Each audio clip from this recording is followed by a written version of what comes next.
on the hands that hold us. I'm the daughter of Tita Oya's tenderness.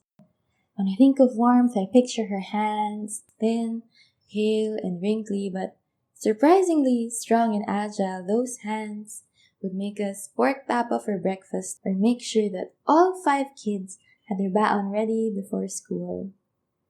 I can still remember her cool palm smoothing out my hair, good morning towel wiping my sweat after playing outside, and I would think that this is love. When she followed us to Singapore, I thought she would stay with us forever. I was 6 years old. We would walk from our flat to the grocery store, red trolley trailing behind us. I would help pick things from aisle to cart, just the things we needed. On the way home, she would hold my hand the entire time. The green walking man meant go. You can cross safely, and I would think beside her is the safest place on earth. Late at night, I would peer through the doorway and see her crying. I knew my father had a temper, his thick, sunburnt, calloused hands always ready to strike. I was maybe 4 or 5 years old, and I remember being so scared I broke a glass that I cut my hands trying to hide the pieces. When we returned to Laguna, Tita had to cut a banana tree from the other barangay and drag it all the way home, planting it in the empty lot across our house, and I would think, that wasn't how you treat family. And then she left.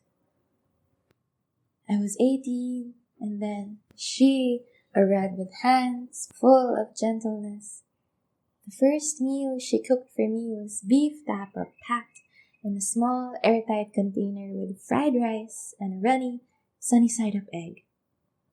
It was the first meal she ever cooked for someone, she said. I have naturally cold hands, and when she held them in hers, the warmth felt familiar, comforting, but always temporary, always asking for something in return. And I would think that love wasn't always easy, right?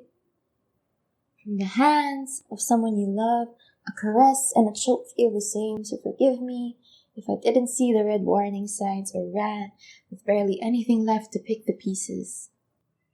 I thought love was always enough. When we met Tita years after she left, she told us how she cried on the bus ride from Laguna, how she missed us every single day. Her hands still thin, pale and wrinkly, but not as tired. And I think now I understand. This is how you leave.